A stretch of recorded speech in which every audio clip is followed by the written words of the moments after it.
이 분수령이라는 단어가 있습니다. 제가 이 단어를 사전을 찾아보니까 이렇게 풀이합니다. 어떤 사실이나 사태가 발전하는 전환점 또는 어떤 일이 한 단계에서 전혀 다른 단계로 넘어가는 전환점을 비유적으로 이루는 말, 이렇게 설명을 합니다. 또 그런가 하면은 우리말 중에 이 분기점이라는 단어가 있습니다. 이 단어는 이런 뜻을 가지고 있습니다. 사물의 속성 따위가 바뀌어 갈라지는 지점이나 시기, 이것을 이제 분기점이라고 하는데요. 우리가 이 땅을 살아가다가 보면은 우리 개인의 삶 속에도 어떤 분수령 혹은 분기점이라고 하는 사건을 만날 수가 있고, 또 역사적으로도 이 분기점 또 이 분수령 이런 것들을 설명하는 일들이 많이 있었던 것을 알 수가 있습니다. 예를 들면은 사도 바울에게 있어서 다메섹 도상에서 주님을 만난 사건, 이 사건은 바울의 인생을 완전히 뒤집어 놓는 삶의 분기점, 전환점을 가져다 주는 그런 사건이라고 말할 수 있지 않습니까? 그런가 하면은 우리나라 역사를 가지고 이 분수령을 설명을 할 때 꼭 등장하는 것이 그 이승계 장군의 위화도 회군. 이 위화도 회군이 만약에 없었더라면 우리나라 역사가 뭐 완전히 바뀌었을 거 아닙니까? 조선시대 자체가 없었을 것이고요. 그래서 이 위화도 회군이라고 하는 이 사건은 우리나라 역사를 바꾸어 놓는 분수령이 되었다, 혹은 분기점이 되었다, 이렇게 설명할 수 있는 사건입니다. 제 개인적으로 누가 물으신다면 저는 전 가족이 이제 이민을 갈 때까지는 제 의지가 하나도 없었습니다. 가족들이 다 간 거기 때문에 전 가족 이민을 갈 때까지는 그런 타의에 의해서 갔지만, 제가 이제 시민권을 반납하고 한국으로 되돌아온 이 사건, 이건 제 인생의 분기점, 분수령을 이루는 결단이었다, 이렇게 말씀을 드릴 수가 있습니다. 여러분들에게는 이런 그 분수령 혹은 분기점이라고 하는 그런 사건이 혹시 있었는지 모르겠습니다. 제가 왜 오늘 말씀을 이렇게 시작하는가 하면은, 지금 방금 읽은 오늘 본문 사도행전 1장 6절부터 14절 말씀이 이 기독교 역사에 있어서 진짜로 중요한 분수령 혹은 분기점이다, 이렇게 말할 수 있는 사건이기 때문에 그렇습니다. 지금 오늘 본문에 어떤 내용이 담겨져 있습니까? 예수님께서 이제 부활하셔서 승천하시는 상황이에요. 이 제자들은 이 땅에서 예수님과의 이제 이 만남이 이제 더 이상 이루어지지 않습니다. 이것이 제자들에게 얼마나 이게 불안하고 또 두려움을 가져다 주는 일이었겠습니까? 사복음서에서 보여지는 그 제자들의 모습은요, 예수님 없으면 오합지졸 아닙니까? 무기력하기 짝이 없는 그런 모습을 보여준 사람들이 제자들 아닙니까? 우리가 잘 아는 마태복음 17장에 나오는 그 변화산 사건 아시잖아요. 예수님이 베드로, 야고보, 요한 이 세 제자를 데리고 이제 변화산에 다녀오셨는데요, 주님께서 다녀와 보니까 예수님 없이 지냈던 나머지 제자들이 이거 뭐 말로 다 할 수 없는 그 부끄럽고 수치스러운 자리에 빠져 있는 겁니다. 이 어떤 상황인가 보니까, 자, 마태복음 17장 15절을 보십시오. 주여, 내 아들을 불쌍히 여기소서. 그가 간질로 심히 고생하여 자주 불에도 넘어지며 물에도 넘어지는지라. 내가 주의 제자들에게 데리고 왔으나 능히 고치지 못하더이다. 그 예수님이 안 계시니까 이렇게 무기력한 모습을 보여서 부끄러운 자리에 빠지던 사람들이 예수님의 제자들인데, 이제 그 예수님이 승천하시고 더 이상 그들 곁에 계시지 않는다는 이 일은 아마 그 제자들에게 말로 다 할 수 없는 불안과 두려움을 가져다 주는 그런 일이라고 저는 생각합니다. 그렇게 불안해하던 제자들에게 예수님이 8절의 대안을 주시지 않습니까? 오직 성령이 너희에게 임하시면 너희가 권능을 받고 예루살렘과 온 유대와 사마리아와 땅 끝까지 이르러 내 증인이 되리라 하시니라. 그리고 9절에서 이 말씀을 마치시고 그들이 보는데 올려져 가시니 구름이 그를 가리어 보이지 않게 하더라. 제가 왜 이 본문 말씀을 기독교 역사의 분수령 혹은 기독교 역사의 분기점이라고 말씀을 드리는가 하면은요, 지금 이 제자들의 앞길에는 두 갈래 길이 놓여 있는 거예요. 이제 더 이상 예수님이 존재하지 않는 이 땅에서 더 이상 예수님의 영향을 받을 수 없는 그런 상황 속에서 그 변화산 사건이 일어났을 때와 같은 참 부끄럽고 수치스러운 자리로 빠져가지고 이제 완전히 예수님 없는 부재 상황이 영적 암흑기로 그렇게 이것이 연결되거나, 아니면 또 다른 한 길이 뭘까요? 예수님이 주신 대안, 예수님이 주신 약속, 이제 주님이 하신 약속대로 성령님과 더불어서 새로운 차원의 영적인 부흥을 맞이하거나, 이 두 갈래 길이 지금 놓여져 있는데, 이 분기점에서 제자들은 진짜 위대한 결단을 내립니다. 저는 이걸 위대한 결단이라고 표현하는데요, 그 상황에서 제자들이 했던 일이 뭔가 하니까 14절입니다.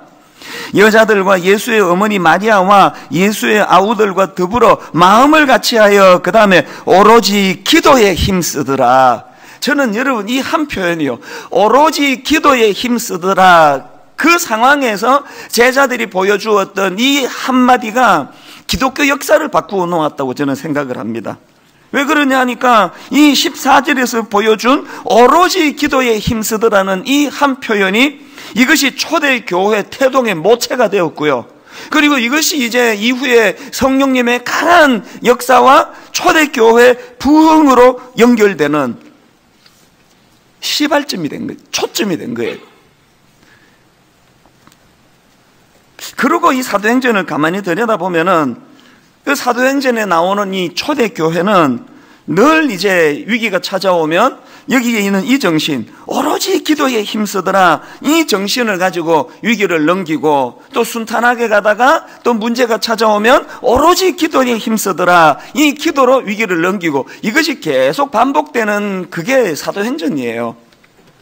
예를 들면은 이 사도행전 6장에서 이제 이 초대교회가 이제 위기를 맞이합니다. 성도들이 이제 편이 갈라지는 거예요. 구제 문제로 이제 마음이 나누어지게 됐는데, 사도행전 6장 1절을 보십시오. 그때에 제자가 더 많아졌는데 헬라파 유대인들이 자기의 과부들이 매일의 구제에 빠짐으로 히브리파 사람을 원망하니, 제가 개척을 해보니까 교회가 어마어마한 진리 문제로 갈라지는 일은 별로 없습니다. 다 이런 문제예요. 왜 쟤는 떡 2개 주고 나한테는 하나밖에 안 주느냐. 헬라파 유대인들이 자기의 과부들이 매일의 구제에 빠짐으로 히브리파 사람을 원망하니, 이런 이제 마음이 갈라지는 이런 상황이 주어졌는데요, 그때 만약에 지도자들인 사도들이 그냥 얼렁뚱땅 넘어가려고 하거나 이걸 정치적으로 풀려 하거나 했으면 교회가 쪼개졌을 거예요. 그런데 이런 위기가 찾아오니까 사도들이 놀라운 결단을 내리는데, 자 6장 3절 4절을 보십시오. 형제들아, 너희 가운데서 성령과 지혜가 충만하여 칭찬받는 사람 7을 택하라. 우리가 그 일을 그들에게 맡기고, 그 다음에 4절을 보니까 우리는 오로지 기도하는 일과 말씀 사역에 힘쓰니라. 교회가 어려움을 만날 때 이 정신을 회복하면 문제될 게 없습니다. 자꾸 이렇게 가지 않고 인간적인 방법을 쓰고 가리려고 그러고 숨기려고 그러고 편법을 쓰려고 그러고, 그래서 문제가 생기는 거 아닙니까? 저는 이 4절 말씀이 분당 우리 교회를 위시해서 모든 이 땅 교회에 주시는 하나님의 지침이라 생각합니다. 문제가 생기면은 이제 오로지 기도하는 일과 말씀 사역에 힘쓰겠다. 나머지 교회를 다스리고 정리하는 것들은 다른 지도자들을 뽑아서 그들에게 넘겨주는 이 지도자 사도들의 중심, 이게 사도행전에 흐르는 정신이거든요. 또 그런가 하면은 사도행전 4장에 보면은 또 다른 차원의 위기를 이 초대교회들이 이제 맞게 되는데요, 이 복음을 전하던 베드로와 요한이 붙잡혀가지고 이제 협박을 당하는 사건이 발생한 겁니다. 이런 일이 발생하니까 사도행전 4장 24절에 한번 그들의 그 반응을 보십시오. 그들이 듣고 한 마음으로 하나님께 소리 높여 이르되, 교회가 문제가 생기니까 지도자들에게 이런 핍박이 있으니까 전 성도가 합심하여 하나님께 기도하는 일을 했는데, 그 기도가 진짜 놀랍습니다. 자, 사도행전 4장 29절을 한번 보십시오. 주여 이제도 그들의 위협함을 굽어 보시옵고, 그리고 이제 우리식으로 만약에 기도한다면, 주여 이제도 그들의 위협함을 굽어 보시옵고 그 위협으로부터 보호하여 주시옵소서라든지, 그 악한 것들을 물리쳐 주시옵소서, 우린 그렇게 보통 가는데 여기 기도를 한번 보십시오. 주여 이제도 그들의 위협함을 굽어보시옵고 또 종들로 하여금 담대히 하나님의 말씀을 전하게 하여 주시오며 손을 내밀어 병을 낫게 하시옵고 표적과 기사가 거룩한 종 예수의 이름으로 이루어지게 하옵소서 하더라. 제가 이 말씀을 묵상을 하면서 오늘 분당 우리 교회나 제가 회개해야 되는 게 뭐냐? 기도와 관련해서 우리가 회개해야 되는 게 두 가지가 있는데요. 하나는요, 죽으라고 기도 안 한다는 거예요. 뭐 하여튼 막 목숨 걸고 안 하잖아요, 기도를. 뭐 다 기도하는 척 하면서 저를 쳐다보고 계시지만 저 다 알거든요. 여러분 진짜 기도 안 하시잖아요. 하여튼 막 기도하면 막 죽을 사람처럼 안 하잖아요. 하여튼 막 이유야를 막론하고 기도를 안 해요. 그리고 기도와 관련한 우리의 두 번째 문제가 뭐냐? 어쩌다가 기도하는 기도도요, 내용이 너무 어린애 같은, 전부 주시옵소서, 이것도 해결해 주시옵소서, 저것도 해결해 주시옵소서, 주여 이제도 그들의 위협함을 굽어보시옵고 그 위협함으로부터 우리를 보호하여 주시옵소서. 별로 귀엽지도 않은데 기도할 때는 그렇게 애교를 떨면서 하나님께 기도하는 게 우리의 문제라는 거예요. 여기에 지금 이 초대교회 성도들의 이 성숙한 기도는 뭡니까? 주여 이제도 그들의 위협함을 굽어보시옵고 그런 위협함에 맞설 수 있도록 종들로 하여금 담대히 하나님 말씀을 전하게 하여 주시옵고 그 다음에 손을 내밀어 병을 낫게 하시옵고 표적과 기사가 거룩한 종 예수의 이름으로 이루어지게 하옵소서. 초대교회는 밟으면 밟을수록 더 일어나는 거예요. 핍박하면 핍박할수록 더 일어나는 거예요. 이 기도가 그렇게 만든 거예요. 우리는 밟으면 금방 죽어버리는 거 아닙니까? 맨날 그냥 나약한 어린애처럼 보호해 주시옵소서, 살려 주시옵소서, 인도해 주시옵소서. 기도의 내용이 달라지면 신앙의 핵심이 달라지는 거예요. 그래서 점점 위협이 많으면 많을수록 더 담대해지고 그 위협과 맞서기 위하여 더 강력한 하나님의 능력이 나타나는 이런 신앙생활을 우리가 누리기를 원하신다면 사도행전에서 보는 이 기도의 이 아름다운 패턴을 우리가 배워야 한다는 겁니다. 그렇게 성숙한 기도를 드렸더니 어떤 일이 벌어졌느냐? 자, 31절을 보십시오. 빌기를 다하며 모인 곳이 진동하더니 무리가 다 성령이 충만하여 담대히 하나님의 말씀을 전하니라. 다음 주일날 이제 성령과 부흥에 대해서 말씀을 전하려고 하는데요. 이 모든 초대교회의 역사에 있던 하나님의 성령님의 강력한 역사하심은 다 기도와 연관이 있더라는 거예요. 우리의 기도가 달라지면 성령의 역사가 나타날 줄 믿습니다. 우리의 기도가 성숙해지면 우리 안에서 일하시는 성령님께서 우리의 삶 가운데 역사하시는 것을 목도하게 될 줄로 믿습니다. 이런 패턴은 사도행전에만 나오는 게 아니에요. 제가 이 부흥에 대한 설교를 할 때 구약을 주로 본문으로 많이 사용했는데 왜 그러냐 하니까 구약에는 이런 다양한 부흥 운동의 사례들이 열거가 되거든요. 예를 들면 사무엘상 7장에 기록되어 있는 미스바에서의 부흥 사건이라든지 또 느헤미야 8장에 나오는 수문앞 광장에서의 부흥이라든지 거기 보면은 공통점이 뭐냐? 말씀이 먼저 나오고 말씀을 깨닫고 난 사람들이 기도하는 자리로 나가는 거예요. 이 말씀과 기도와 말씀의 조화가 항상 부흥의 두 요소들이라는 겁니다. 성경에만 그런 게 아니고요. 기독교 2000년 역사 가운데 일어났던 우리 평양 대부흥을 위시해가지고 모든 부흥 운동과 부흥의 역사에는 이 말씀과 기도가 세트로 같이 등장하는 거예요. 이 기도라는 것이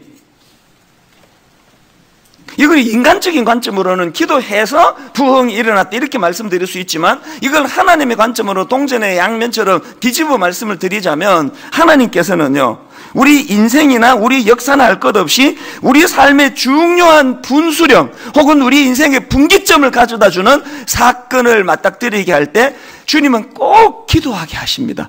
기도를 통해서 분수령이 일어나는 거예요. 예를 들면은 지금 분당 우리 교회가 그 좋은 사례인데요. 저는 처음에 이런 하나님의 뜻을 몰라가지고 상가 한 70평 얻어가지고 교회를 개척하려고 했는데 하나님께서는 너무나 큰 꿈을 가지고 분당 우리 교회를 바라보셔가지고 이제 그 상가보다는 이 송림중고등학교를 주님이 예비해 두신 거 아닙니까? 여기가 여러분 땅이 10,000평입니다. 우리나라에서 이 중고등학교 10,000평 갖는 거 많지 이런 경우가 많지 않습니다. 그런 하나님의 그 계획을 종이 모르니까 그 상가 얻어가지고 그렇게 하려고 하니까 하나님께서 인근에 계시는 목사님을 통해가지고 역사하심으로 말미암아 거기서 쫓겨나고 그렇게 해서 이게 들어온 거 아닙니까? 근데 여러분 한번 생각해 보십시오. 하나님이 기왕에 그런 계획을 갖고 계셔서 우리를 인도하셨다면 요즘 애들 말로 그냥 쌈박하게 그냥 팍 주시지. 얼마나 이걸 질질 끌었는지 압니까? 몇 달 동안에 이거 피가 마르듯 피가. 될 듯 말 듯 될 듯 말 듯 그러니까요. 사실 저는 저희 아버지가 그 금식 기도하다가 돌아가셨기 때문에 난 그 트라우마가 있어가지고 어지간하면 저는 금식 안 합니다. 그냥 먹으면서 기도해요. 그러나 여러분 그 교회를 개척하는 과정에서 분당 우리 교회가 송림중고등학교로 가는 과정에서 너무너무 피를 말리는 그런 시간이 끌려지니까 종이 금식을 하더라고요. 금식하면서 기도했거든요. 왜 하나님은 기왕 주실 거 깔끔하게 이 표현은 좋은 표현 아니면 기마이 쓴다는 게 있잖아요. 그냥 팍 주시면 되는데 왜 이렇게 질질 꺼시다가 주시느냐고요. 왜 그렇다고요? 여러분 하나님은요 인간이든 인생이든 교회든 역사든 간에 분기점을 주실 때 분수령을 주실 때는 기도하게 하는 거예요. 여러분 여기에서 반성할 게 좀 계실 건데 여러분들한테 사실은 하나님이 여러분 인생의 분기점을 마련하고 분수령을 주실 놀라운 일들이 얼마나 많았는데 기도 안 해가지고 못 누린 게 한두 가지겠습니까? 이 기도는요 우리 인생의 분수령을 가져다 주는 도구가 되는 줄 믿습니다.